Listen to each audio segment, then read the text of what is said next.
ang mga kwento ng pag-ibig, kwento ng buhay at kwento ng pag-asa dito sa Barangay Love Stories. Love Stories.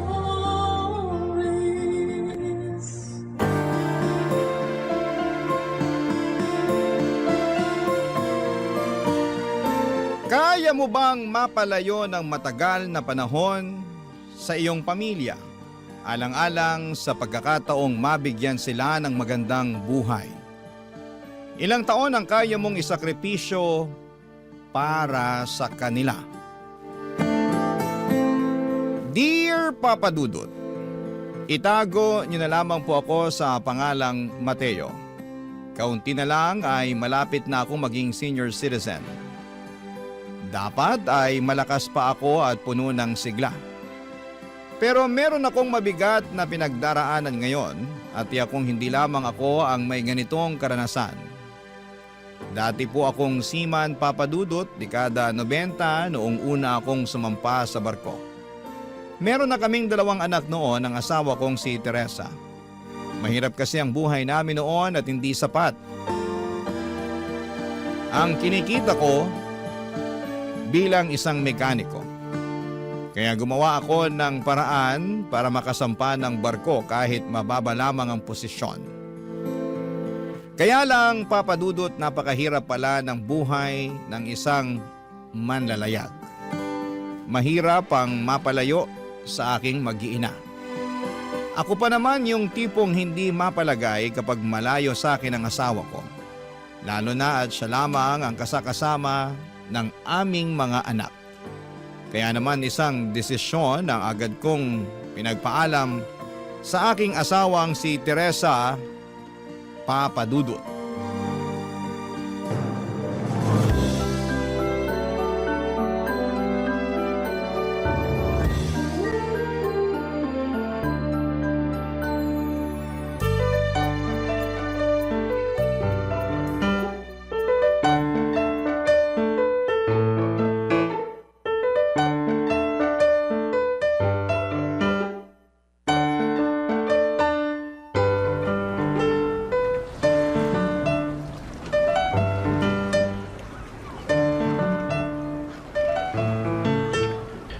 Kumusta ka na ba?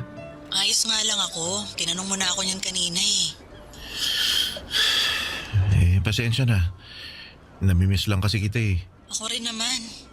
Ay teka. Hindi pa ba mahal tong babayaran mo? Hindi, ayos lang. Ay, nga pala Teresa. Kaya pala ako napatawag meron akong gustong sabihin. Oh, ano yun? Iniisip ko kasi kung tapusin ko lang yung kontrata ko tapos dyan na ako sa atin. Dyan na lang ako magtatrabaho. Ano ka mo? Kasi ang hirap eh. Hirap na ako. Hindi yung trabaho pero ang hirap mapalayo sa inyo. Ang tagal ko na sa trabahong to, hindi pa rin ako napapanatag. Hirap na nga ako matulog eh. Lalo na sa tuwing naiisip kong ikaw lang ang kasama ng mga bata. Tapos kayo lang yung nasa bahay. Kung ano-ano pumapasok sa isip ko kasi dapat nandyan ako eh. Dapat kasama niyo ako ng mga bata. Naku Mateo, magtigil ka nga. Ang lapit-lapit lang ng bahay ni nanay dito. Hindi naman ako mag-isang nag-aalaga sa mga anak natin. Kahit na, iba pa rin yung kasama mo ko dyan. Mateo naman, seryoso ka ba? 2 taon mahigit ka pa lang sa trabaho mo, sumusuko ka na agad? Teka, bakit parang baliwala lang sa'yo yung nararamdaman ko? Akala ko ba sasangayon ka sa akin? Pero iba yung reaksyon mo kaysa sa inaasahan ko. Ang lagay pa ako lang yung nangungulila sa atin. Bakit naman ako sasang-ayon sa isang maling desisyon? Maling desisyon? Maling desisyon ba yung kagustuhan kong makasama kayo? Wala ka pang 3 taon bilang seaman. Wala pa tayong masyadong ipon, Mateo. Akala ko ba gusto mong makapagpatayo tayo ng sarili nating bahay? Paano mangyayari yun kung napakaaga mong sumuko dyan sa trabaho mo? Pwede naman ako maghanap ng ibang trabaho eh. Yung trabaho kung saan makakasama ko kayo. At anong trabaho yon? Sige nga. Anong trabaho ang magbibigay sa'yo ng sweldo na gaya ng meron ka ngayon, ha? Meron yan. Wala. Walang ganon. Pwede ba, Mateo? Bakit hindi ka na lang magpasalamat na sa dinami-dami ng aplikante kasama ka sa mga natanggap? Hindi man mataas yung posisyon mo pero ang importante malaki ang sinisweldo mo, no? Teresa, Hindi ka uuwi. Hindi ka uuwi, Mateo, ha? Tiisin mo yung kalungkutan mo. Tatagan mo yung loob mo. Isipin mo yung kinabukasan ng mga bata, ng pamilya natin. Tsaka isa pa, hindi lang naman ikaw nagsasakripisyo eh. Ako rin. Mahirap maging solo parent, baka kala mo, ha? kaya nga gusto Pero sa kong... kabila nun, hindi ako nagre-reklamo. Ginagawa ko pa rin ang responsibilidad ko bilang nanay. Kaya naman sana ganun ka rin. Tandaan mo, Mateo, marami kang pangako sa akin. At kailangan mong tuparin yun bilang isang padre de pamilya. Kaya hindi ka uuwi. Papa Dudut, maliit pa ang mga anak kong sina Mariel at Sabina noong mga panahong yon. Kalaunan nga ay nasundan sila ng isa pang bunso kong si Justin. Kaya lalong lumaki ang mga responsibilidad na kailangan kong punan. 3 bata ang kailangan kong pag-aralin. Pero bukod doon ay may iba pa akong kargo. Hindi lamang sa pamilya ko kundi pati sa pamilya ni Teresa. Nasa isang compound lang kasi ang tirahan namin at ang tirahan ng mga kapatid ni Teresa. Nang malaman nilang sasampa ako sa barko ay naging masaya sila para sa amin. Pero alam kong nag-aabang din ng maaari kong maitulong sa mga kanya-kanya nilang problemang pinansyal. Lalo na kapag umuuwi ako. Para silang mga ibong nag-aabang ng ihahagis kong patuka. Sa madaling salita ay marami ang mga taong umaasa sa akin, Papa Dudut. Kaya kahit parusa ng langit ang pagkakawalay ko kina Teresa ay wala akong magagawa kundi ang ipagpatuloy ang pagtatrabaho ko sa barko. Bawal akong magreklamo dahil mauuwi lamang kami sa away ng asawa ko. Lumipas ang panahon, hindi ko na namalayang higit 2 dekada na pala na naglalayag ako, Papa Dudut.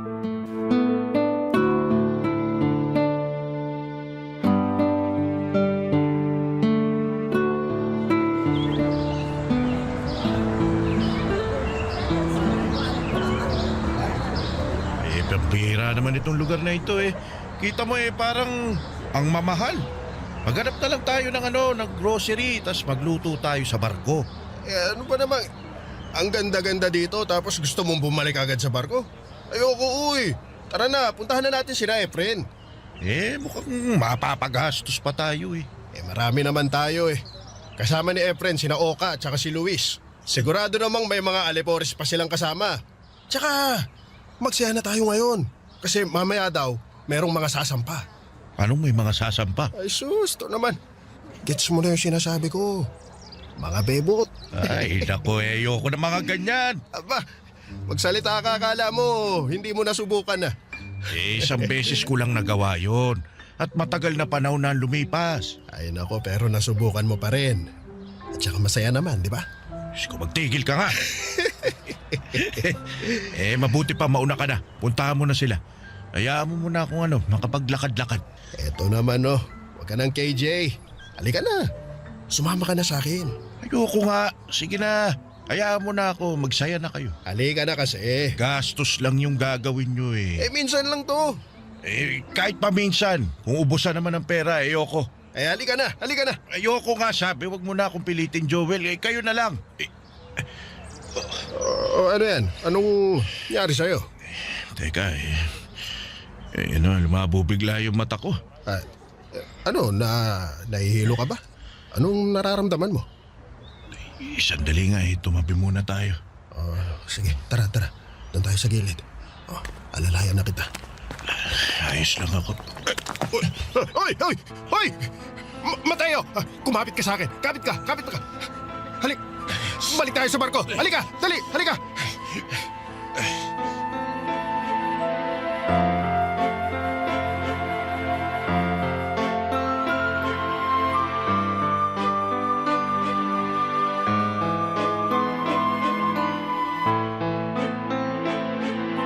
Alam na ba ito na misis mo? Alam ba niya na sinabihan kang hindi na pwedeng magpatuloy dito dahil dyan sa sakit mo sa puso? Hindi pa Pambihira. Kailan mo balak sabihin? Sa susunod na linggo ka na uuwi, di ba? Pagdaog natin ang Hong Kong, lilipad ka na pauwi ng Pinas. Dapat sabihan mo na asawa mo. Ewan ko ba? Hindi ko alam kung sasabihin ko pa ba o susurpresahin ko na lang. Sabihin mo, Mateo. Para malaman nila na may sakit ka at maalagaan ka nilang mabuti. Tsaka alam mo, ano rin yan yung... ano ba tawag doon? Yung blessing in disguise. Yan. Ano ka ba paano naman naging blessing ang pagkakaroon ng sakit? Ganito yan, pre. Ibig sabihin lang nun, umuwi ka na raw sa inyo. Masyado ka nang matagal na nagtatrabaho. Oras naman daw para makasama mo yung pamilya mo. At ma-enjoy mo naman yung mga pinaghirapan mo, May ipon ka naman, pehado. Oo, pero Joel, may 3 taon pa yung loan namin sa bangko Nagpagawa kami ng bahay, di ba? Damay pati yung mga kapatid ni Teresa. Hindi kakasya yung ipon ko para bayaran yung mga yun. Teka, matatanda ng mga anak mo, May mga trabaho na rin. Pasalo mo na sa kanila. Hindi naman pwede yung ganun, Joel. Para 3 taon lang Siyempre may mga sarili silang gusto sa buhay. Hindi ko pwedeng ipatong bigla sa kanila yung responsibilidad sa... Sa pagbabayad ng bahay na sila naman ang nakatira. Responsibilidad ko na yon bilang ama. Na may sakit at posibleng mamatay kapag hindi nagamot. Ayoko maging pabigat, Joel. Ay nako, masuunahin mo pa bang isipin ang abalang ibibigay mo sa mga anak mo? Katunayan, hindi nga pagiging pabigat ang matatawag sa gagawin mo Dahil tatay ka nila. Hindi ba, Matik? Dapat tulungan ka nila. Sa lagay, sila lang makikinabang sa'yo. Ikaw, hindi ka pwedeng makinabang sa kanila. Bawi-bawi din, Mateo. Magkaiba tayo ng pananaw sa buhay at sa pamilya, Joel. Pero iisa lang ang katotohanan, Mateo. Tatay ka at mga anak mo sila. Pamilya kayo. Sino-sino ba dapat ang nagtutulungan? Hindi ba dapat kayo rin? Papadudot, base sa ginawang pagsusuri sa akin ay may mga ugat daw sa puso ko ang hindi na gumagana ng maayos. Madadaan pa naman sa gamot pero darating ang panahong kailangan ko ring magpa-opera ng puso. Sa madaling salita ay hindi na ako fit to work base na rin sa batayan ng kumpanya. Kinabukasan ay saka ako nagkaroon ng lakas para tawagan si Teresa. At hindi ko po inaasahan ang naging reaksyon niya. Nag-alala naman siya sa kalagayan ng aking kalusugan. Pero mas nabahala siya sa maaaring mawala sa amin kapag tumigil ako sa pagtatrabaho. Nang mga panahong yon kasi, Papadudot, ay may 3 taon pa ang loan namin sa bangko para sa pinatayo naming bahay. Kaunting gapang na lang sana ay makakaraos na po kami. Bagkos ay nagpapagawa rin ng bahay ang mga kapatid ni Teresa at sa akin sila madalas kumukuha ng mga panggastos. Kaya naman, Papadudot, hindi ako natakot sa maaaring mangyari sa akin. Mas natakot ako sa maaaring madismaya dahil hindi ko na sila mapagsisilbihan gaya ng dati. Barangay Love Stories. Barangay Love Stories. Papadudot, October 2023 nang umuwi ako sa Pilipinas. Aminin ko na takot akong makita ang pamilya ko. Kasi sa totoo lang ay hindi ko masyadong kilala ang pag-uugali ng mga anak ko. Hindi ko alam kung paano sila pakikitunguhan ng maayos. Lalo na ngayong permanente na nila akong makakasama sa bahay. Dati kasi halos 1 buwan lang akong nagbabakasyon at halos 1 buwan lang dahil agad akong pinababalik ni Teresa sa trabaho. At tama nga ang aking hinala, hindi naging mainit ang pagtanggap sa akin ng pamilya ko. Maliban kay Justin, walang bahid ng excitement ang pagsalubong nila sa akin. Isang tanong, isang sagot lang ang mga anak kong sina Mariel at Sabina. Kaya nga unang araw ko pa lamang sa Pinas ay parang gusto ko na lamang bumalik sa paglalayag, Papa Dudut.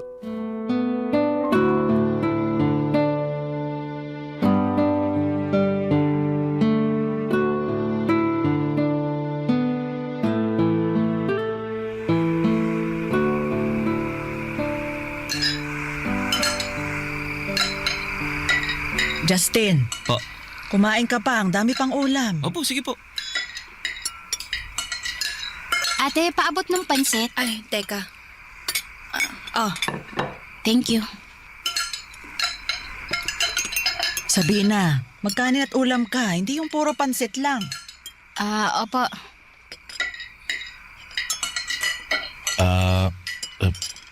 Kumusta mga trabaho nyo? Mariel, Sabina. Ayos naman po. Ayos lang din, tay.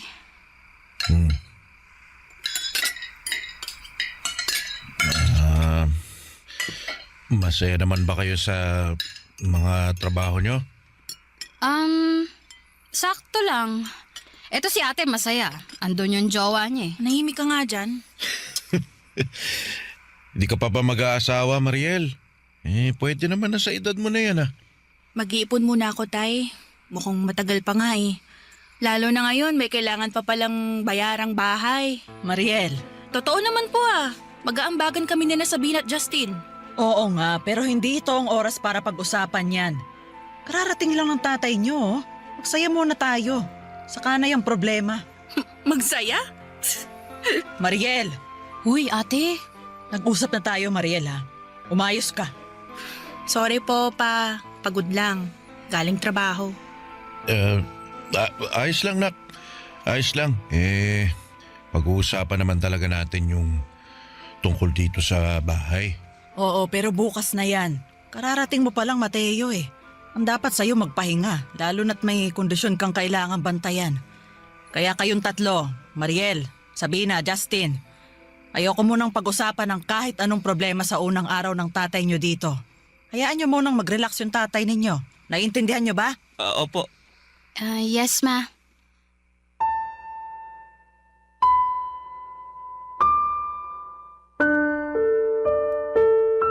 Papa Dudut, mga matatanda na ang mga anak ko. May kanya-kanya na silang mga trabaho, may nobyo na nga ang panganay ko. Meron na rin silang mga plano sa buhay. Kaya alam kong maliban kay Justin, masama ang loob nila sa biglaang responsibilidad na kailangan nilang saluhin.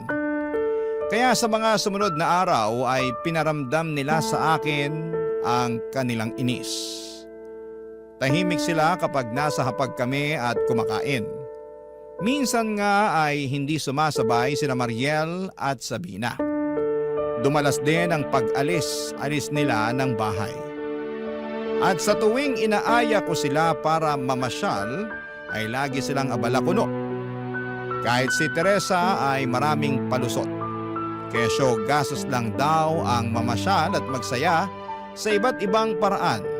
Tanging ang bunso ko lang na si Justin ang sumasama sa akin. Papa Dudut, nakatira nga ako sa isang bahay na pinatayo gamit ang perang pinaghirapan ko pero hindi ko ramdam na nabibilang pa ako sa lugar na yon. Yun na siguro ang masasabi kong pinakamalungkot na kabanata ng aking buhay.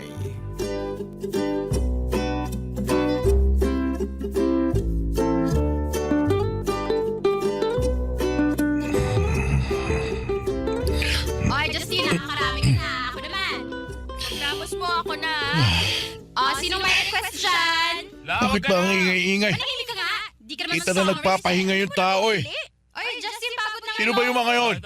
Bakit ang ingay-ingay nila? Everyone. Sandali nga. Is dedicated sa mga minahal. Pero konti lang. Ginawa, pero hindi inasawa. Puro ako ng leksyon tong mga ulupong na to. Hoy! Hoy! Tay?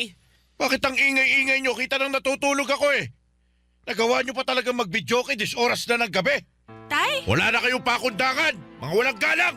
Hindi nyo na inisip na may tao nagpapahinga. Mga makasarili. Tay, tayo minahon kayo. Paano ako iinahon eh? Sumusobra na kayo. Nananadya ata kayo eh. Kala nyo hindi ko kayo napapansin. kung ano ginagawa nyo para lang itaboy ako. Bakit? Gusto nyo ba umalis na lang ako sa pamamahay na to? Ha? Tay, ano po bang sinasabi nyo? Eh, wag mo akong hawakan! Tay!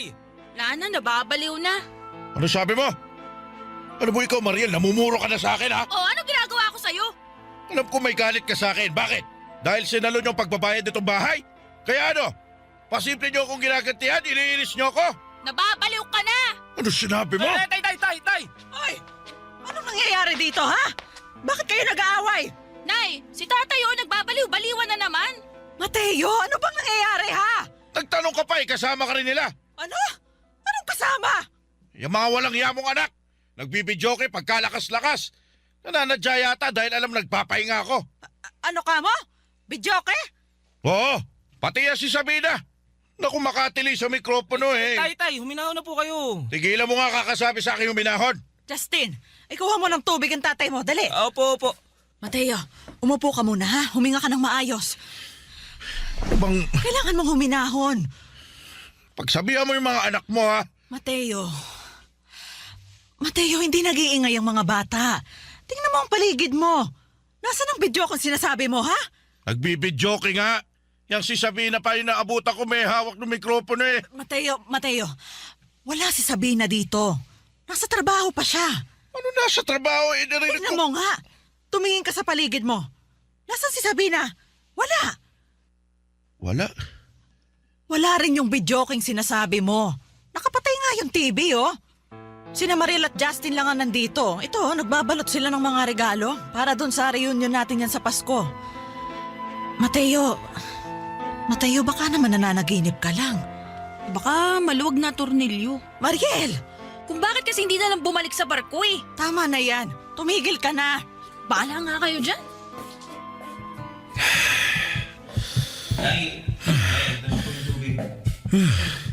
Uminom ka ng tubig para kumalma ka. Justin, umuha ka ng bipo. Sain mo. Opo. Pero, Nay, tingin ko, kailangan yung patingin ni tatay. Oo, sige. Kunin mo muna yung pinapakuha ko. Mateo, uminom ka ng tubig. Ayoko. Mateo, saan ka pupunta? Mateo! Lubayan mo ako. Mateo, ano ba? Gusto ko mapag-isa.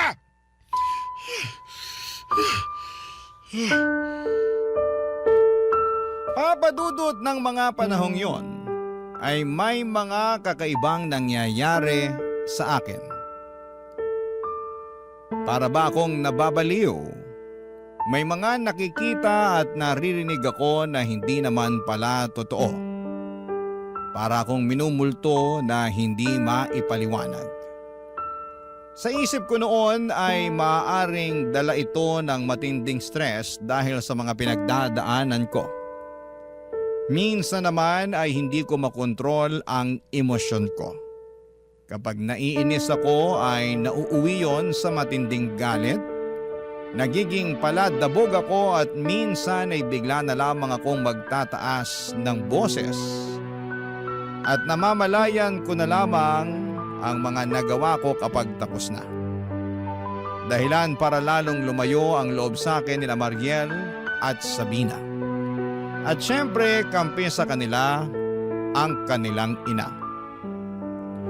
Papadudot, hindi ko alam kung paano kami umabot ng pamilya ko sa ganong sitwasyon. Akala ko ay naging mabuting tatay ako sa kanila bilang naibigay ko naman sa kanila ang mga pangangailangan nila. Pero ngayon, nawala na akong ambag ay tila nalimutan na nila ang mga naging sakripisyo ko para sa kanila. Sa loob ng mahabang panahon, papadudot. Barangay Love Stories. Barangay Love Stories. Papadudot, pagsapit ng Disyembre, nagkaroon na naman ng kaunting pagbabago. Hindi na isang tanong, isang sagot sina Mariel at Sabina. Nagagawa na nilang makipagkwentuhan sa akin pero mabilisan lang. Hindi pa rin sila nakikipag-bonding sa akin gaya ng isang normal na tatay at mga anak. Hindi rin nila inaasikaso ang kalusugan ko at binibilan ako ni Teresa ng gamot pero iniiwasan niya ang usapin tungkol sa posibilidad na maoperahan ako. Alam kong takot siya sa mga gastusin, papadudot. Kaya naman tinanggap ko na lamang ang aking sitwasyon. Bahala na ang Diyos kung magiging maayos pa ang pakikitungo nila sa akin. Tatahimik na lamang ako para hindi na makadagdag pa sa kanilang mga iisipin. Hanggang isang araw, kumakain kami ng tanghalian nang bigla namin mapag-usapan ng mga kamag-anak naming dadalo sa Pasko. At isa sa mga kamag-anak namin ay tulad kong matagal nang nagtatrabaho sa malayong lugar. Kaya lang nagloko ito at nagkaroon ng anak sa ibang babae.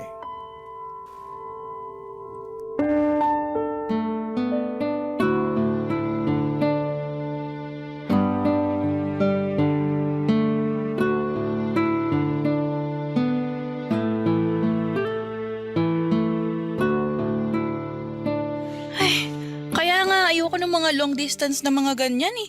Meron at meron talagang maglolo ko. Dami ng ganyan.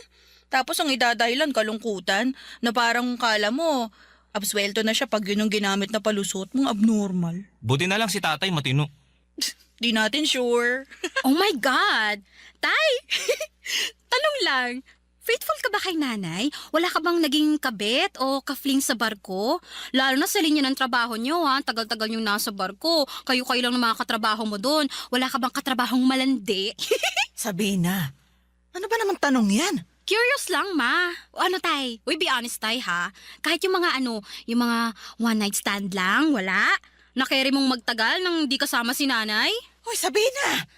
Mga lumalabas sa bibig mo, hindi na maganda ha? Nay, chill!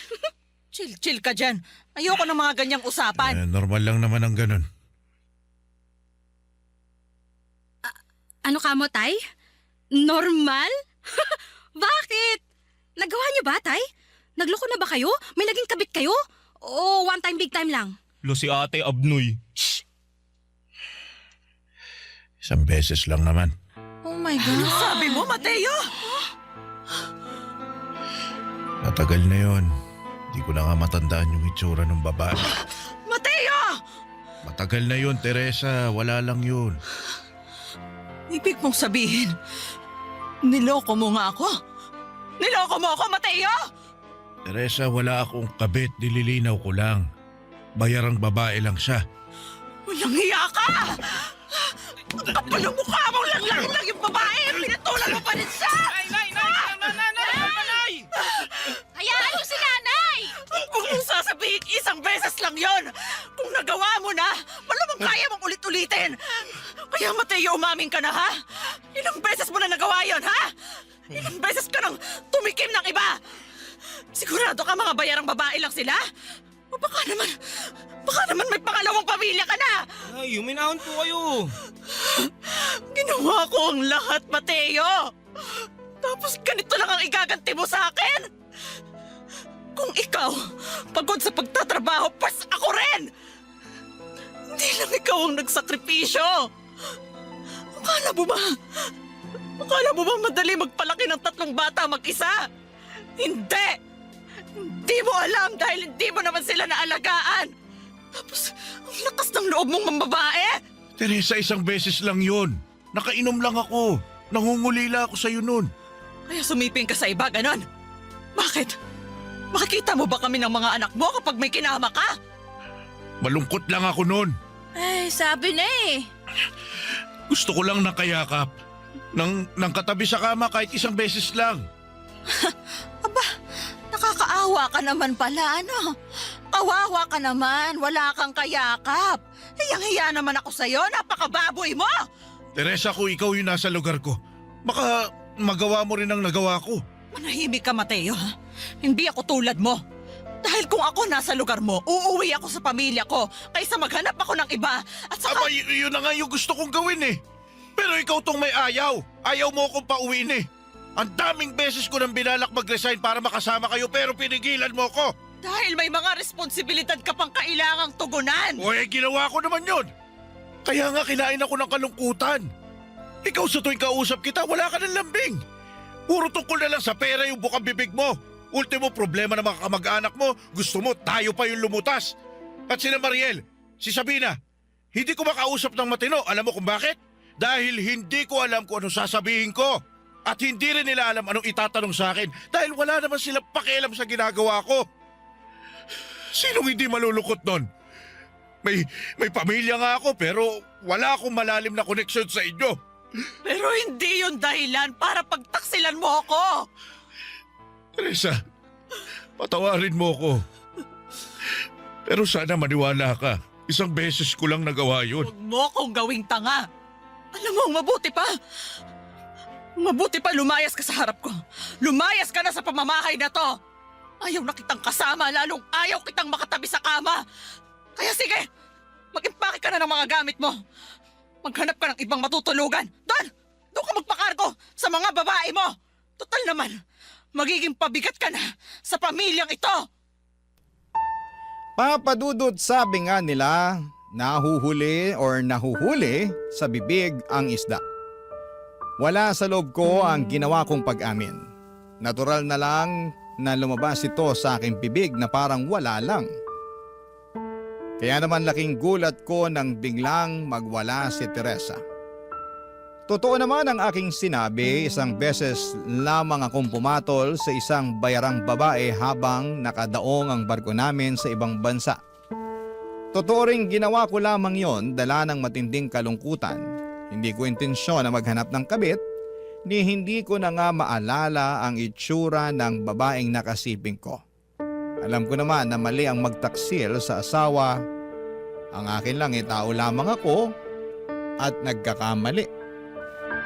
Sa mga sumunod na araw ay naging mariin si Teresa sa desisyon niyang palayasin ako. Kaya para humupa na ang tensyon at hindi na madamay ang mga anak namin ay umalis ako at lumipat sa isang maliit na apartment sa katabing syudad. Hindi ko inakalang kung kailan permanente ko nang makakasama ang pamilya ko ay saka naman nila ako itataboy na parang aso. Alam kong may kasalanan ako, pero sapat ba yon para tuluyan na nila akong itakwil bilang padre de pamilya? Hanggang sa sumapit ang besperas ng Pasko ng taong 2023. Laking gulat ko nang biglang dumating sa apartment ko ang bunso kong si Justin Papadudut.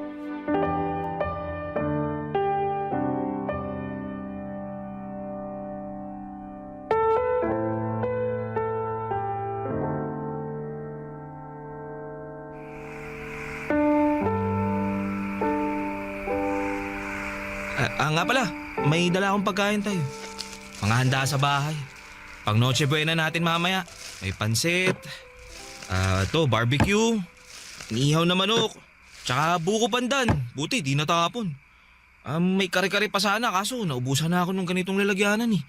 Tsaka di ako makadekwat, nakabantay si Chang Loring. Kala mo mauubusan. Teka, dito ka ba mag Noche Buena? Opo. Paano yung nanay mo? Madami naman sila dun eh. Kayo wala kayong kasama. Kaya dito na lang ako. Sandali, ano yung dala mo? Bakit may maleta ka? Ito. Mga damit ko, tay. Tsaka ilang gamit.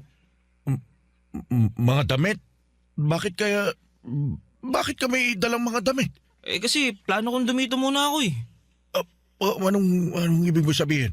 Ditira muna ako dito. Dito sa apartment mo. Naku, baka magalit yung nanay mo. Tapos na. Nagalit na. Nabatukan pa nga ako eh. Pero wala naman siya magagawa. Bakit dito ka titira, anak? Para makasama ko kayo, tay. Para maalagaan ko kayo. Di lang ako ngayong Pasko nandito, tay. Hanggang bagong taon pa. Actually, hanggang Pasko pa sa susunod na taon. At yung susunod pa. Teka, nagugutom ka na ba, tay? Gusto mo kain na tayo? Para inom-inom na lang mamaya ang ating gabi. Sandali lang, Justin, ha? Oh? Hindi kasi kita naiintindihan eh. Dito ka titira sa maliit na paupang ito. Opo, tay. Bakit? Laki-laki ng kwarto mo dun sa bahay, Dahil gusto ko nga kayong makasama, tay. Hindi. Sige na, umuwi ka na. Umuwi ka. Doon sa atin, doon ka sa nanay mo. Samahan mo yung mga kapatid mo. Madami na sila dun eh. Hindi ka pwede rito. Bakit hindi? Ang tagal-tagal ko nang hinintay yung pagkakataong to eh. Ang makasama kayo ng matagal. Yung magkakilanlan pa tayo. Tay, pinanganak na ako't lahat-lahat. Nasa barko na kayo eh. Minsan sa isang taon ko lang kayo makasama. Mabilisan pa. Kaya ngayon permanente na kayong nandito. Susunggaban ko na yung oportunidad na mapalapit pa sa inyo. Pero anak, alam mo naman yung sitwasyon natin eh. Tay, alam ko pong may problema kayo ni nanay. Pero tsaka namang pansamantala lang yun. Ang importante, tay, may kasama kayo ngayong Pasko. Kung hindi pa kaya ni nanay at ni na ate patawarin kayo, pues iba ako. Kasi parehas lang tayo, tay. Parehas lang tayo nangungulila. Ikaw sa pamilya mo. Ako naman sa tatay ko. Kaya huwag niyo na pong questionin kung bakit ako nandito, tay. Ang mahalaga, malaman niyo na hindi kayo nag-iisa at meron pa rin nagmamahal sa inyo. Sa kabila ng inyong pagkakasala. Papa Dudut, abot langit talaga ang tuwa ko nang makita ko si Justin. Mangiyak-ngiyak ako sa sobrang saya. Masyado kasing nakatuon ang atensyon ko kina Teresa, Mariel at Sabina o yung mga taong may galit sa akin. Hindi ko napansin na may isa nga palang tao na sabik na makasama ako. At laking pasasalamat ko talaga sa Diyos dahil hindi ako mag-isang magdiriwang ng Kapaskuhan. Kasama ko ang anak kong tanggap ang lahat sa akin. Papa Dudut, hindi pa rito natatapos ang kwento ng aming pamilya. Marami pa kaming mga pagsubok na mga pinagdaanan. Pero dalangin ko para sa inyong mga tagapakinig, naway wala sa kanila ang mag-isa ngayong Pasko. Kung malayo man kayo sa inyong pamilya o kaya ay may hidwaan gaya ng sa amin, ay alalahanin nyo na meron pa ring mga tao na nagmamahal sa inyo. Hanapin pa rin ang mga biyaya ng Diyos kahit na maliit na bagay sa halip na magpakalunod sa matinding kalungkutan. Hanggang dito na lamang po muna ang aking kwento. Sana'y subaybayan niyo po ang mga sumunod na nangyari sa aking kwento. Maraming salamat po sa pakikinig at maligayang Pasko mga kabarangay. Ang inyong kapuso at kabarangay forever, Mateo. Anong say mo sa Barangay Love Stories na ito? Pagkwentuhan natin sa comment section yan. Ang mga kwento ng pag-ibig, kwento ng buhay at kwento ng pag-asa dito sa Barangay Love Stories. Love Stories.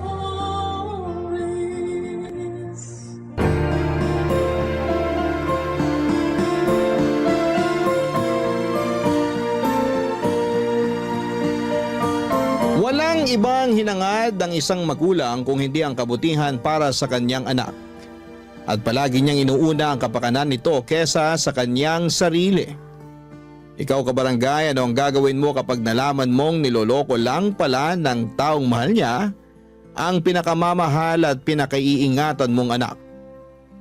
Dear Papa Dudut, itago niyo na lamang po ako sa pangalang LC. 47 years old, may nag-iisang anak at retired teacher mula sa isang public school. Masasabi ko na ang buhay may asawa at pagiging isang ina ang pinakamasayang bahagi ng buhay ko noon. Mabuting lalaki kasi ang ibinigay ng Diyos bilang kabiyak ng buhay ko na si Ed. Nakilala ko siya noon dahil sa isang kaibigan nang pumunta ako sa bahay nila para makifiesta. Kaagad na gumawa siya ng paraan para makipagkilala sa akin. At aaminin ko na kaagad din akong na-attract sa kanya noon. Inakala ko pa noon na yun na ang huling beses na magkikita at magkakausap kami. Pero hindi ko inaasahan na gagawa siyang muli ng paraan para magkalapit kaming dalawa. Pinuntahan niya ako sa school kung saan ako nagtatrabaho. May dala siyang prutas at bulaklak na para sa akin. Nang sumunod na araw, sa bahay naman siya dumalaw na may dala ring pagkain.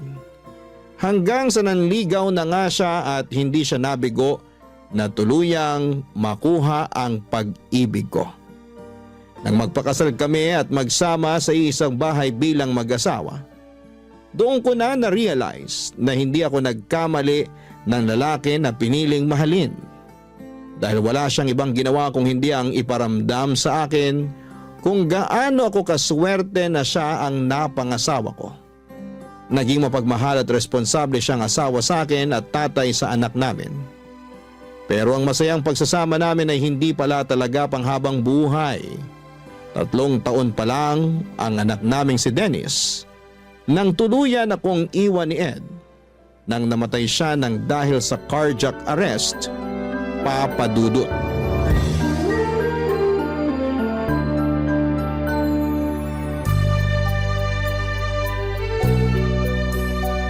Ay, grabe. Nakakapagod maglaba kapag ganitong oras. Buti na lang, hindi pa ganong mataas ang araw sa likod ng bahay. Hindi rin masyado mainit habang naglalaba ako kanina. Ano kayang pwedeng maluto para sa tanghalian namin ni Dennis? Teka, ano naaamoy ko? Oh, Ma, tapos na po kayong maglaba? Oo. Dineretso ko na rin ng sampay para kapag umaraw mamaya matuyo na rin na kaagad. Mukhang napagod po kayo. Sandali lang po at pupunasan ko yung pawis sa noo nyo. Eto po, malinis tong tuwalya na hawak ko. Pupunasan ko lang po ang noo nyo. Masyado po yata kayong madaming nilaban. Hindi naman masyadong marami yon kasi nakapaglaban na rin ako nung nakaraang araw lang. Sabi ko naman kasi sa inyo, bumili na tayo ng washing machine para hindi na kayo napapagod sa paglalaba. Washing machine? Sus, makakasira lang ng mga damit natin yun. Pwede naman po na kahit mga pambahay na lang ang i-washing machine nyo. Tapos yung iba, kahit i-handwash nyo na lang kung gusto nyo po. Iha-handwash ko na lang para sigurado ako na malinis ang pagkakalaba ko sa lahat ng mga damit natin. Hindi pa masisira ang mga tela nun, lalo na yung mga pang-alis mo na damit. Akin na nga yung tuwalya at ako na rin magpupunas sa pawis ko. Balikan mo na yung niluluto mo at baka masunog pa yun. Ay, sige po Ma. Papatayin ko na rin yung apoy sa kalan. Kasi luto na rin naman po yung karne ng manok doon. Maupo na rin po kayo kasi nakapaghain na rin po ako ng para sa tanghalian natin. Sige, at medyo gutom na rin ako. Ano palang niluto mo na ulam? Ang paborito nyo pong binakol, Ma. Ay, kaya naman pala amoy pa lang. Mukhang napakasarap na ng niluto mo kasi paborito ko. Sana nga po magustuhan nyo. Alam nyo naman po na hindi talaga ako madalas magluto. Nagulat nga ako nang may maamoy akong ulam mula sa kusina. Yung pala nagluluto ka na ng pananghalian natin. Nung makita ko kasi po kayong naglalaba kanina, naghanap na po ako ng pwedeng iluto sa ref natin. Sakto naman po ang mga ingredients na nakita ko para sa binakol na manok. Sana talaga pumasa sa inyo ang lasa ng niluto ko na yan. Eto, titikman ko na nang malaman natin kung lasang binakol ba yung niluto mo o baka mamaya lasang afritada o adobong manok pala ito. Ma, wala naman pong sarsayan na kagaya ng sa adobo o apritadang manok. Biro lang naman. Eto, titikman ko na talaga, ha? Masarap tong sinigang na manok mo, ah. Ma, binakol po yan at hindi sinigang.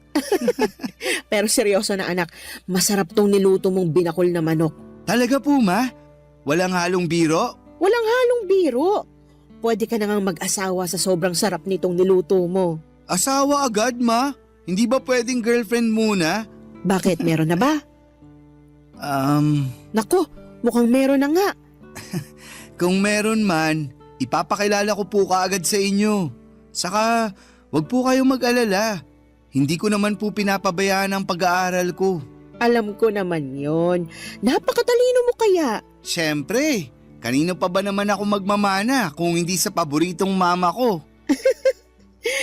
Para namang may iba ka pang mama, ha. Kumain na nga tayo habang mainit pa tong masarap na binakol na niluto mo. Papa Dudut, simple lang naman ang naging buhay ng pamilya namin noong nabubuhay pa ang asawa ko. Sa construction site, nagtatrabaho si Ed bilang foreman at ako naman ay nagpatuloy sa pagtuturo ko sa school. Nang ipinagbuntis ko si Dennis, naging masela ng kalagayan ko. Kaya kinailangan ko nang mag-resign. Gusto ko na rin sanang bumalik sa pagtatrabaho noong nakapanganak ako, Pero nakiusap si Ed na mag-focus na lamang daw sana ako sa pag-aalaga ng anak namin. Pinagbigyan ko naman siya kasi nangako siya. Nagagawin niya ang lahat para hindi kami mahirapan sa mga gastusin. Tinupad ni Ed ang pangako niya na yon. Kaya madalas siyang mag-overtime para madagdagan ang kinikita niya sa trabaho. At alam niyo, sa totoo lang, may bahagi ng sarili ko ang hanggang ngayon nagigilty pa rin dahil pakiramdam ko. Masyado kong iniasa lahat ng responsibilidad sa asawa ko. At yun ang naging dahilan para maaga niya kaming iwanan ng anak ko. Pero mula nang mawala siya ay nangako ako na gagawin ko ang lahat para maibigay ang lahat ng pangangailangan ng anak ko. Magpapakananay at tatay ako para sa nag-iisang anak namin ng asawa ko. Sinuklian naman ni Dennis ang lahat ng pagsusumikap ko para maitaguyod ang buhay namin. Naging napakabuti niyang anak sa akin. Nag-aral siya ng mabuti hanggang college hanggang sa napapansin ko noon na napapadalas na medyo ginagabi ng uwi ang anak ko, Papa Dudut.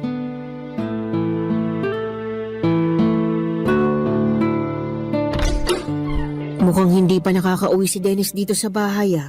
Mabuksan na nga ang ilaw dito sa sala at nang makaupo muna ako sa sofa.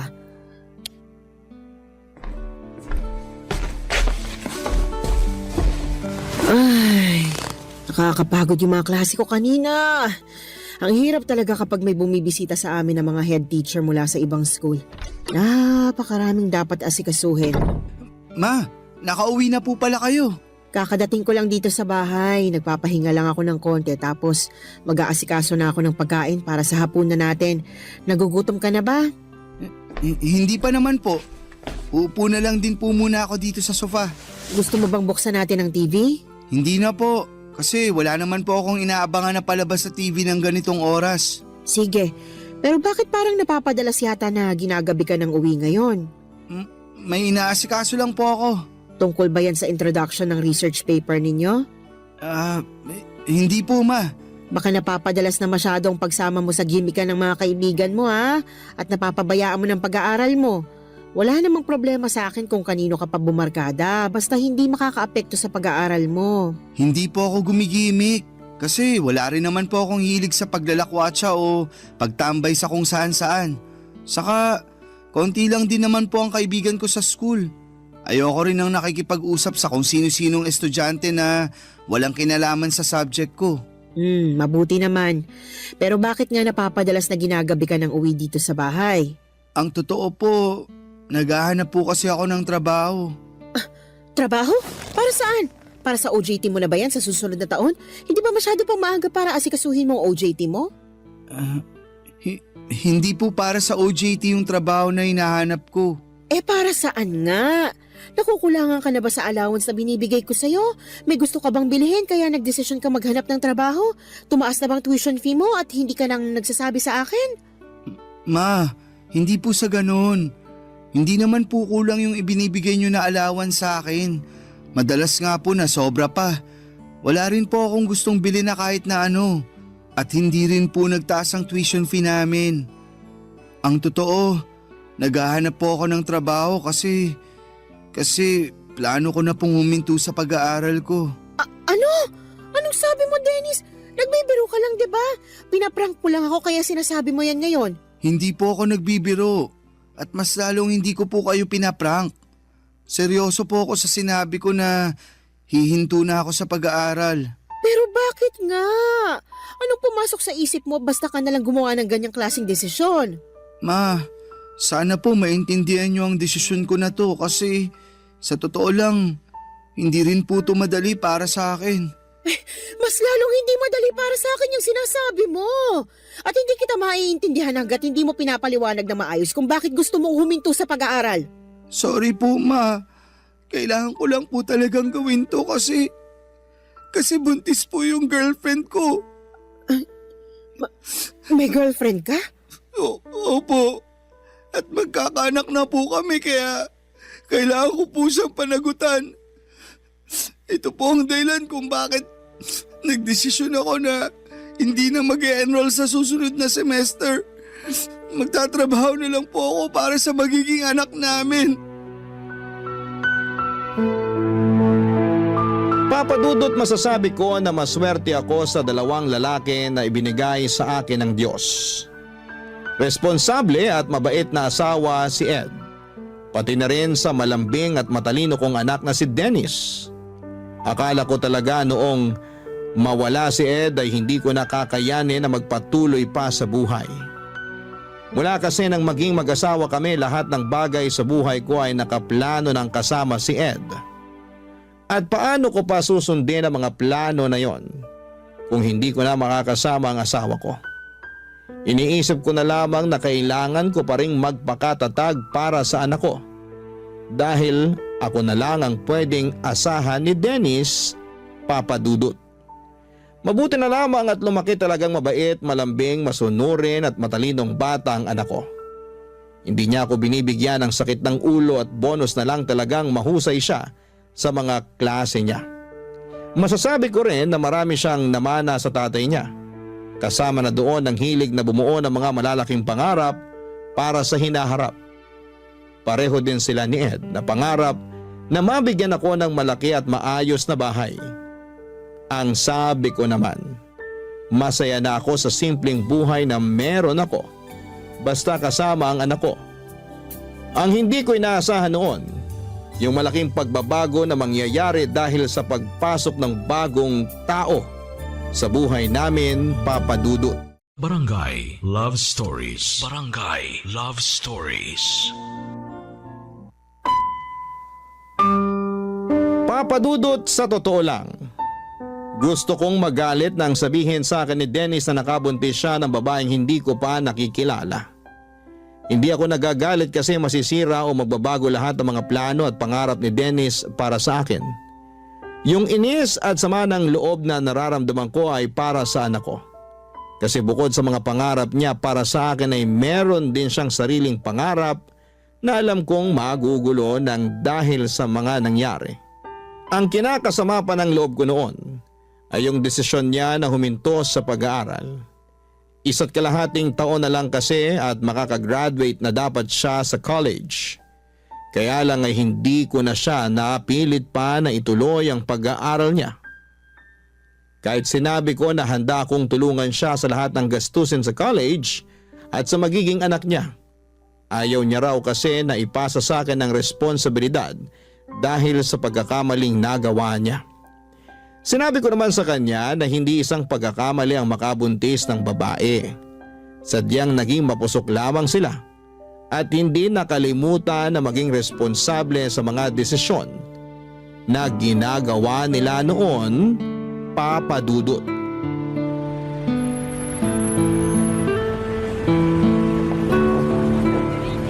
Malapit na tayo sa bahay namin, Kyla.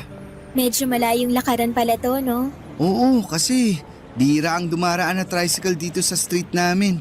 Napansin ko rin na parang konti ang mga tindahan dito sa inyo. Medyo nga. Pero wag kang mag-alala kasi may sari-sari store na katabi mismo ng bahay namin. Ayun, sakto. Alam mo naman na mahilig akong bumili ng mga kutkuti na pagkain. Mas okay talaga na may malapit na tindahan sa atin. Pero sa totoo lang, kinakabahan na ako. Kasi baka hindi ako magustuhan ng mama mo. Sobrang bait ng mama ko. Kaya sigurado ako na magugustuhan ka niya at magkakasundo kayong dalawa. Nandito na tayo sa bahay namin. Pagpasensya mo na lang kasi simple lang tong bahay namin. Uy, ang ganda kaya ng bahay niyo, Dennis. May gate pa bago yung mismong pinto ng bahay. Ang ganda pa ng mga halaman dito sa garden niyo. Naku, alagang-alaga ni mama yung mga halaman na yan. Pasok na tayo sa loob. Kasi sigurado akong excited na rin si mama na makilala ka.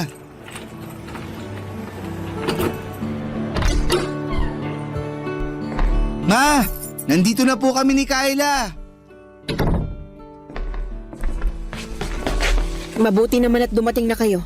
Sakto kasi kalalabas ko lang ng juice at turon dito sa sala para sa merienda natin. Tamang-tama po pala talaga ang dating namin. Oo, mainit-init pa nga yung turon na niluto ko. Ay, ma, si Kyla nga po pala, girlfriend ko. Kayla, si Mama. Magandang hapon po, ma'am. Anong ma'am? Mama ako ni Dennis at hindi ako teacher sa bahay na ito. Mama na lang din ang itawag mo sa akin kasi hindi magtatagal. Magiging manugang na rin naman kita. Sige po, ma. Sabi sa'yo, mabait si Mama. At maganda pa, parang ikaw. Oo nga. Maganda talaga ang mama mo, lalo na sa personal. Magaling ka talaga pumili ng girlfriend na ipapakilala sa akin, Dennis. Maupo na muna kayo sa sofa nang makapagmerienda na tayo. Alam nyo ma, kanina pa kinakabahan tong si Kayla. Kasi ang sabi niya, baka taray-tarayin nyo raw siya. Uy, wala akong sinabing baka tarayan ako ng mama mo, Dennis. Pero totoo namang kinakabahan ka kanina, di ba? Kahit naman hanggang ngayon, kinakabahan pa rin ako. Ito kasi yung unang pagkakataon na makikilala ko ang mama mo. Huwag kang mag-alala, Kayla. Basta mahal ng anak ko, mahal ko na rin. Pero matanong ko lang, saan ba kayo nagkakilala ni Dennis? Wala pa kasi siyang masyadong nakukwento sa akin tungkol sa'yo. Sa school din po kung saan nag-aaral si Dennis. Magkaklase kayo ng anak ko? Hindi ko po siya kaklase at matagal na rin po akong huminto sa pag-aaral. Hindi ka na pala nag-aaral. Opo ma, nakatungtong naman po ng first year college si Kayla noon. Pero nang mamatay ang mga magulang niya 3 years ago, tita na lang niya ang kasama niya. Doon po siya nagdesisyon na magtrabaho na lang. Ganun ba? Paano kayong nagkakilala sa school kung hindi naman pala siya estudyante doon? Nagtatrabaho po ako sa kantin sa loob ng university kung saan madalas na kumakain si Dennis. Doon po kami nagkakilala. Masipag pong magtrabaho si Kayla at yun talaga ang pinaka nagustuhan ko sa kanya. Alam ko po na hindi ko talaga siya naikwento sa inyo noon. Pero mabuting tao po si Kayla at mahal na mahal ko po siya. Kaya sana po, okay lang sa inyo na dito muna kami tumira habang hindi pa siya nakakapanganak. Siyempre naman kasi bahay mo na rin to anak. Huwag kang mag-alala kasi maaasahan mong suporta ko sa lahat ng desisyon na gagawin mo. Lalo na kung para sa relasyon at magiging anak ninyo ni Kayla.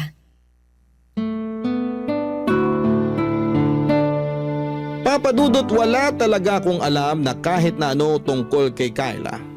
Ni hindi ko alam na may girlfriend na pala ang anak ko. Ang akala ko noon ay nakafocus siya sa pag-aaral niya, yun pala ay may ibang tao na siyang binibigyan ng atensyon, papadudot. Pero noong araw na nakilala ko naman si Kayla, ang naisip ko kaagad ay makakasundo ko siya dahil mukha siyang mabait na babae.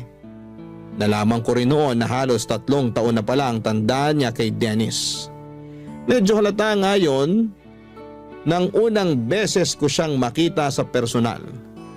Naisip ko pa nga na baka may ibang anak na siya dahil medyo malaki rin talaga ang katawan niya. Kahit 2 buwan pa lamang siyang buntis. Pasimple ko yon at tinanong kay Dennis sa paraan na hindi ko siya ma-offend. At sinabi naman niya na wala pang ibang anak si Kayla at sadyang may kalakihan lang din ang katawan nito, papadudot.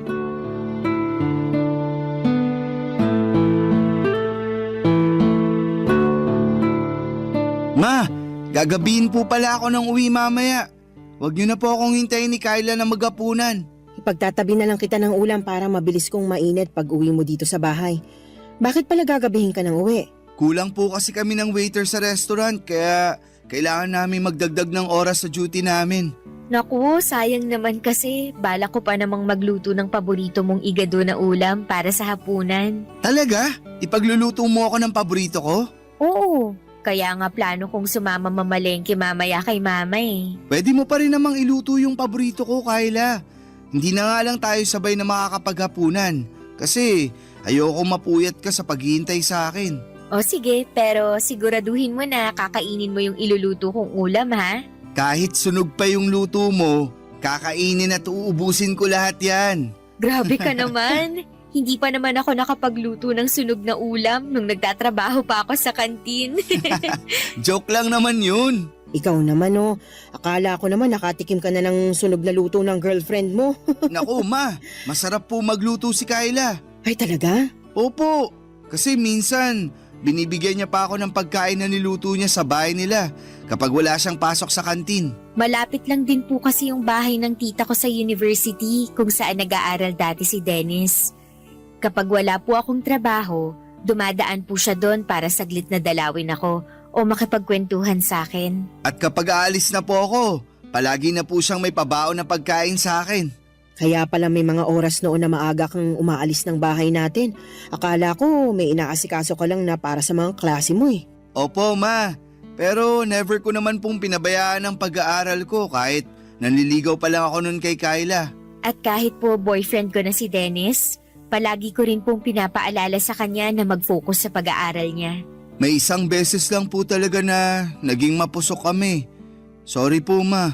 Nako, huwag nyo nang isipin yun kasi hindi na natin mababago yung mga nagawa nyo noon at yung mga nangyari noon. Mas mahalaga ngayon na mag-focus tayo sa present, lalo na sa future na para sa baby ninyo. Tama po kayo. Kaya magsisipag talaga ako sa trabaho para sa pamilya na to.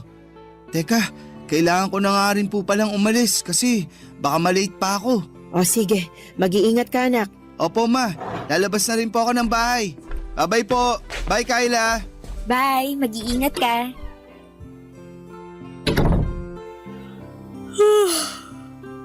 Ang dami ko po palang nakain na pandesal at pansit. Napansin ko nga rin yan. Mabuti naman at nagustuhan mong binili kong pansit dyan sa malapit na tindahan para sa almusal natin. Masarap din po kasi talaga yung pansit kahit wala masyadong gulay. Ayos din po yun dahil hindi rin ako mahilig sa gulay. Pareho pala kayo ni Dennis na hindi mahilig kumain ng gulay. Pero ngayon po, pinipilit ko naman na kumain ng gulay para sa pinagbubuntis ko. Inaantok na tuloy ulit ako. Oh, saan ka pupunta? Papasok po muna ako sa kwarto namin ni Dennis. Akala ko sasamahan mo kung mamalengke. Naku ma, tinatamad na po ako lumabas ng bahay. Ah, ganun ba? Sige, ako na lang ang bibili ng mga sahog na gagamitin mo sa lulutuin mo mamaya. Kayo na lang din po siguro magluto mamaya. Hindi rin naman makakauwi ng maaga si Dennis. Sa ibang araw na lang po ako magluluto para sa kanya. Sige po, pasok po muna ako sa kwarto at nakakaramdam talaga ako ng antok. Kung maglalaba po pala kayo, pakisama na lang din po sana yung mga damit namin para hindi nakatambak sa kwarto. Magpapahinga po muna ako. Papa Dudut, nagkamali pala ako sa naging first impression ko kay Kyla. Nung unang mga araw kasi niya sa bahay, naging maayos talaga ang pakikitungo niya sa akin. Pati na ang pag-asikaso niya sa mga gawaing bahay. Maaga siyang gumigising at pagkatapos mag-almusal ay dediretso sa sala para magwalis-walis ng sahig. Kasunod ang pagpupuna sa mga bintana, nagluluto rin siya ng para sa hapunan namin at siya ang nag-aasikaso ng pinagkainan namin sa almusal. Pero pagkalipas ng ilang linggo ay nagbago ang lahat, lalo na nang kinailangan kong mag-resign sa trabaho. Napaaga noon ang retirement ko dahil lumala ang katarata sa kanang mata ko. Nadaan pa naman sa oral medication pero hindi na ako bumalik pa sa pagtuturo. Mula noon, si Dennis na ang nagtatrabaho para sa mga pangangailangan at gastusin sa bahay. Doon din nagbago ang ugali ni Kyla na halos inaasa na niya sa akin lahat ng gawain sa bahay. Pero naisip ko na baka hindi nagbago ang ugali niya. Baka sadyang yun talaga ang ugali niya. Nagpapanggap at nagpapakitang tao lamang siya sa umpisa. Pilit ko na lamang siyang pinakisamahan noon dahil ayoko nang bigyan pa ng problema ang anak ko na alam kong palaging pagod galing sa trabaho niya, Papa Dudut. Barangay Love Stories. Barangay Love Stories. Papa Dudut, sa isang restaurant nagtatrabaho noon si Dennis. Dahil sa mga gamot na kailangan ko, mga vitamins ni Kyla at iba pang gastusin sa bahay, madalas na nag-o-overtime sa trabaho ang anak ko. Ayaw niya kasi nang nagigipit kami sa pera o panggastos sa bahay. Pinag-iipunan niya rin ang para sa panganganak ni Kyla at nabanggit niya rin na plano na niya itong pakasalan sa susunod na taon. Kaya pilit niyang ginagawa ang lahat para maibigay ang pangangailangan namin. Halos mahigit 10 oras siyang nagtatrabaho sa araw-araw. Naiinis pa ako kasi aalis si Dennis nang tulog pa si Kyla. Babangon lamang ito kapag kakain na. Magbabanyo o manonood ng TV tapos kapag uuwi na si Dennis, madalas natulog na ulit ito. Mabuti sana talaga kung may iba itong ginawa na medyo nakakapagod sa buong maghapon. Oo, buntis siya pero hindi ibig sabihin noon na hindi na siya pwedeng tumulong sa mga gawaing bahay. Hindi rin naman masela ng kalagayan niya kaya walang dahilan para maghapon lang siya na nakahiga sa kama o manood ng TV. Pero hinayaan ko lamang siya at walang kahit na anong narinig mula sa akin. Ang sabi ko baka kapag nanganak na si Kyla ay mas magiging maayos ang ugali niya. Pero naging malala ang lahat lalo na nang makunan si Kyla. Pagkalipas lamang ng ilang buwan, naging maayos na ang kalagayan nito pero mas naging tamad sa mga gawaing bahay, Papa Dudut.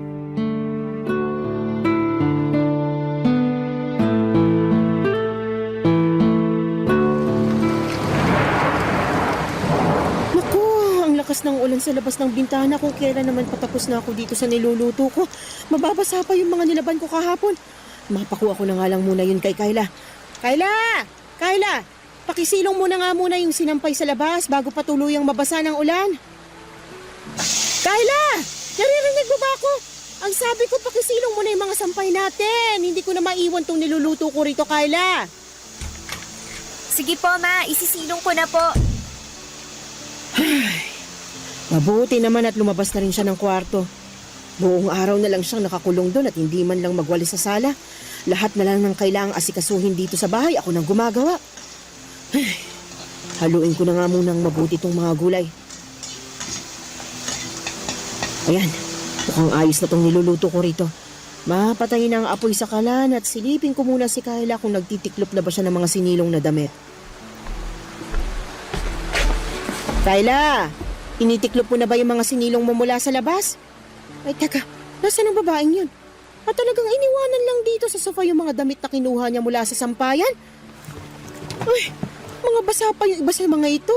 Tapos sinama na niya sa mga tuyong damit. Talaga namang magsisilong na lang ng mga damit, hindi pa inayos. Kailan mo ba aayusin ang mga kilos mo dito sa bahay na ito, Kyla? Bakit naman po hindi kayo kumakatok bago niyo binuksan yung pinto at pumasok dito sa kwarto namin? Bukas tong pinto ng kwarto nyo, kaya hindi na ako kumatok. Eh bakit po kayo nandito? Mamaya pa naman po ako kakain ng tanghalian pagdating ni Dennis. Hindi kita pinuntahan dito para sabihing nakahain ng tanghalian mo sa lamesa. Hindi ba ang sabi ko sa'yo? Isilong mo yung mga sinampay sa labas dahil umuulan na. Opo, at sinunod ko po ang utos nyo na isilong ang mga sinampay. Nilagay ko na nga po lahat sa ibabaw ng sofa. Kaya ano pa po bang kinakainis nyo dyan? Ginawa ko naman po yung inuutos nyo sa akin. Ayun na nga eh! Ginawa mo nga ang inuutos ko pero hindi mo naman inayos. Ni hindi mo malang inihiwalay yung mga tuyong damit doon sa iba, doon lang sa mga nabasa na sa ulan. At sana, tiniklop mo na rin yung ibang tuyo doon nang hindi nakakalat sa may sofa. Ma, ang sabi nyo kanina, isilong ko lang ang mga yon. Wala naman po kayong sinabi na pati pala pagtitiklop, kailangan ko pang gawin. Kailangan ko pa ba talagang sabihin yun? Syempre naman po. Hindi ba pwedeng magkusa ka na lang kasi alam mo naman kung anong dapat na gawin pagkatapos isilong ang mga damit? Hindi ko naman po damit ang lahat ng yon. Yung iba po doon, damit nyo at damit ni Dennis. Kaya bakit ako pa ang magtitiklop ng mga yon? Ako na nga ang naglaba? Ako pang pagtitiklopin mo ng Ang lakas lahat ng ng ulan yun? sa labas. Oh, ma, ano pong ginagawa niyo dito sa kwarto namin ni Kyla? Kinakausap ko lang itong girlfriend mo. Bakit po? Ay nako Dennis, di ba kanina ko pa sinabi sa'yo na masakit ang ulo ko? Oo, nabanggit mo nga bago ako umalis kanina para kumuha ng updated police clearance ko. Ayan kasi si Mama. Inutusan pa ako na lumabas para isilong ang mga damit kanina. Naulanan ako kaya lalong sumakit ang ulo ko. Tapos ngayon, inuutusan pa ako na tiklopin ang lahat ng mga damit na sinilong ko kanina. Ma, bakit naman po kay Kyla niyo pa pinapagawa yun? Pwede naman pong ako na lang ang magtupi ng mga damit mamaya. Hindi naman kasi talaga masakit ang ulo ng girlfriend mo. Ayaw niya lang talagang kumikilos dito sa loob ng bahay natin.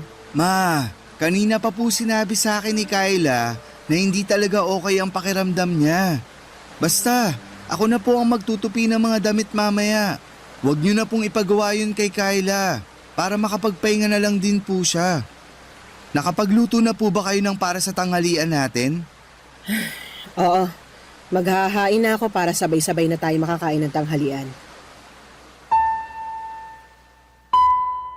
Papadudot, 7 buwan na ang ipinagbubuntis ni Kyla nang makunan siya dahil naging mahina ang puso ng baby niya. Grabe ang pagdadalamhati ng anak ko noon at halos 1 linggo ko siyang hindi makausap ng maayos. Mabuti na lang at pagkalipas ng 2 linggo mula nang mailibing ang anak ni Kyla, nakita ko na muling nagkaroon ng direksyon ng buhay niya. Nang mga panahon na yon ay madalas ko siyang nakakausap tungkol sa mga naging pagsisisi niya sa nangyari sa buhay niya. Sinabi ko na may malaking dahilan kung bakit nawala ng maaga ang anak niya.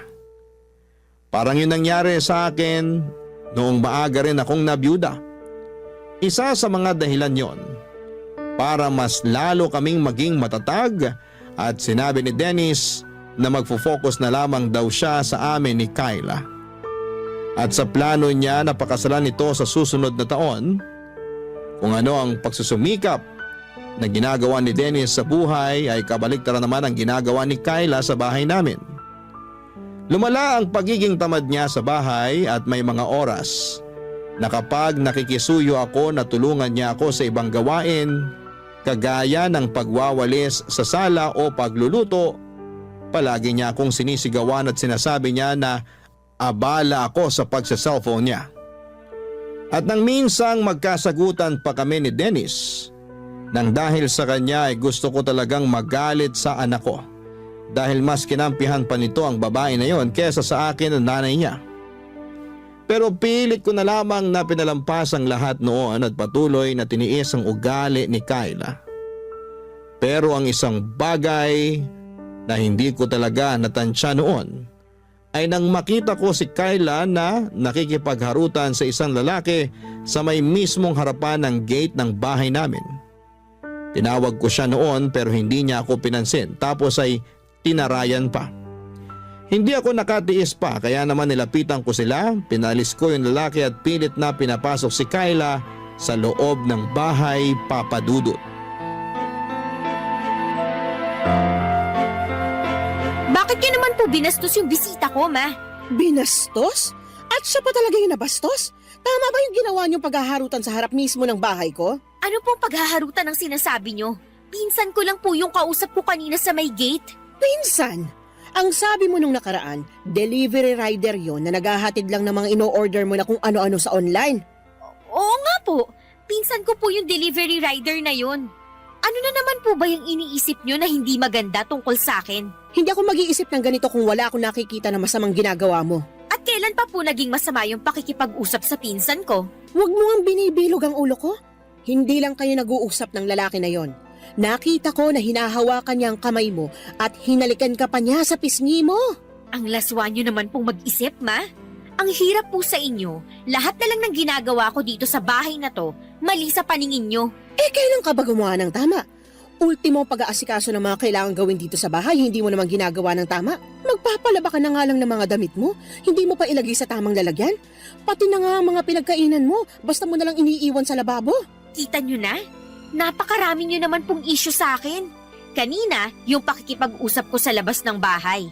Ngayon naman, pati ang bawat kilos ko dito sa loob ng bahay niyo, sinisita niyo na. Alam niyo, mabuti pa, magpahinga na lang ako sa kwarto namin ni Dennis. Sumasakit na naman po kasi ang ulo ko dahil sa ingay niyo. Sandali lang, Kyla. Hindi pa ko tayo nga! tapos mag-usap. Bitawan niyo nga ang braso ko. Huwag mo kasi akong talikuran dahil nag-uusap pa tayo. Pwede po bang hayaan niyo na lang akong pumasok sa kwarto namin? Tapos ano? Magkukulong ka na naman dyan buong araw? At lalabas ka na lang kapag kakain na? Kung may issue po kayo sa akin, si Dennis na lang po ang kausapin niyo. Papasok na po ako sa kwarto kasi ayoko na po makipagtalo sa inyo. Sabi ng hindi pa tayo tapos nasasaktan mag-usap. na po ako. Bitiwan niyo nga po yung braso ko. Ano pong nangyayari dito? Nasa pinto pa lang ako. Naririnig ko na po ang mga sigawan nyo. Mabuti naman at umuwi ka na. Si mama kasi, kanina pa ako sinisigawan. Tapos ang higpit pa ng hawak niya sa braso ko. Tingnan mo, oh.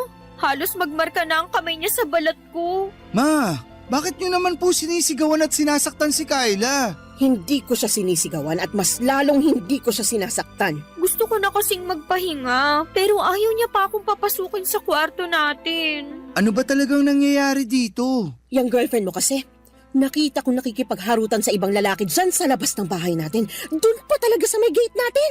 Kyla, ano tong sinasabi ni Mama? Hindi naman totoo yon. Hindi totoo? Kahit nakita ko na hinawakan niya ang kamay mo at hinalikan ka niya sa pisngi mo? Pinsan ko nga lang po kasi yon na binibigyan niyo ng mali siya. Kung nabibilog mo ang ulo ng anak ko, huwag mo ko igaya sa kanya. Hindi mo ko maloloko, Kyla. Pwede po bang tigilan niyo na nga po yung kakaisip ng kung ano-ano tungkol sa akin? Alam ko naman kasi talaga na ayaw niyo sa akin kaya gusto niyo akong siraan sa anak niyo. Hindi kita sinisiraan sa kanya. Nagsasabi lang ako ng totoo. Nagsasabi lang din po ako ng totoo. Sadyang marumi lang po ang isip niyo kaya kung ano-ano na lang yung lumalabas sa bibig niyo. At ako pa talaga ngayon ang madumi mag-isip? Sino pa po ba? Kayo lang naman po yung walang tigil sa pagbabantay sa bawat galaw ko dito sa bahay na to. Teka, wag na nga kayong magsigawan ni Mama, Kyla. Hindi naman kasi ako nag-umpisa nito. Yang mama mo. Palibasa, sampid lang ako dito sa bahay kaya ginaganyan niyo na lang ako. Tama na. Huwag ka nang umiyak. Gusto ko lang naman talagang magpahinga muna. Pero ayaw niya akong papasukin sa kwarto natin. Palagi niya na lang binabantayan bawat kilos ko dito. Kulang na nga lang, pati paghinga ko dito sa loob ng bahay na to, bantayan niya. Tama na. Huwag ka nang umiyak. Sige na, pumasok ka na muna sa kwarto natin. Pero Dennis! Ma, mamaya na lang po tayo mag-usap. Gusto ko na lang din po sana munang magpahinga. Papa Dudut, matagal ko nang napapansin ang mga kakaibang kinikilos noon ni Kyla na pinagsasawalang bahala ko lang madalas. Kapag nakalis na si Dennis ng bahay papunta sa trabaho niya, maririnig ko na si Kyla sa loob ng kwarto nila na halos bumubulong na parang may kausap. Minsan nang nasilip ko siya sa loob ng kwarto nila. Nakita ko na may hawak siyang cellphone at nakangiti habang parang kinikilig sa kausap niya. Napapadalas din yung lalaki na kausap niya noon na pumunta sa may gate ng bahay namin. Nung unang nakita ko siya na kausap ni Kyla sa may gate ay nag-usisa ako at sinabi niya na nagdi-deliver lamang daw ito ng item na in-order niya online. Hanggang sa halos araw-araw na silang nagkakausap noon. May mga araw din noon na umalis siya sa bahay kapag nasa trabaho na si Dennis. At ang paalam niya ay pupunta siya sa isang kaibigan. Uuwi siya bago makauwi si Dennis sa bahay. Pero minsan, Papa Dudut, naunang umuwi si Dennis sa kanya at nagtaka ang anak ko kung bakit wala si Kyla sa bahay. Hindi raw ito nagpaalam o nag-text sa kanya na aalis ng bahay. Ang sabi lang ni Kyla nang makauwi siya ay may dinalaw lamang itong kamag-anak kaya ginabi ng uwi. Pero iba na ang pakiramdam ko noon dahil nakita ko na noong magkausap sila ni Dennis. Hindi makatingin ng diretso sa kanya si Kyla. Hanggang sa nakita ko ang paghaharutan ni Kyla sa may gate at paghalikpan ng lalaki sa pisngi nito. Hindi ako pwedeng magkamali sa nakita ko at alam ko na hindi yon kamag-anak ni Kyla. Pero alam nyo yung mas masakit. Yung mas kinampihan at pinaniwalaan siya ng anak ko kesa sa akin. Wala akong ibang hinihiling noon kung hindi ang mapabuti ang anak ko at maging masaya siya. Sa kung sino man ang babaeng mapipili niyang mahalin. Kahit na hindi ko tanggap si Kyla, ay pinilit ko siyang pakisamahan. Pero ako pa ang lalabas na masama sa lahat. Pagkatapos ng pagtatalo namin na yon ay nag-decide si Dennis na umalis na sila ng bahay ni Kyla. Nangupahan sila sa hindi kalayuan mula sa bahay ko. At isang beses sa isang linggo ay dinadalaw na lamang ako ni Dennis sa bahay. Kapag dinadalaw ako ng anak ko ay iniiwasan namin na pag-usapan ang tungkol sa relasyon nila ni Kyla para hindi kami magtalo. Papa Dudut, ang dahilan talaga ng pagsulat ko ngayon ay para humingi ng payo sa kung ano ang dapat kong gawin. Sigurado kasi ako na niloloko ni Kyla ang anak ko pero ayaw naman akong paniwalaan ni Dennis. At ayoko na rin na mas lalo pang magulo ang relasyon namin ng anak ko. Kaya hindi na ako naglalakas loob na makialam sa relasyon nila. Ano bang dapat kong gawin para mamulat ang anak ko sa katotohanan na hindi karapat-dapat si Kyla para sa kanya? Sana'y matulungan ninyo ako sa problema kong ito, Papa Dudut. Ang inyong forever kapuso at kabarangay, LC. Barangay Love Stories. Barangay Love Stories. Nalilito pa rin sa life ang ating kabarangay. Ano kaya ang maipapayo mo sa kanya? Ibahagi mo yan sa ating comment section para mabasa rin niya. Nagustuhan ng iyong napakinggan? Ituloy yan via live stream sa www.gmanetwork.com/radio.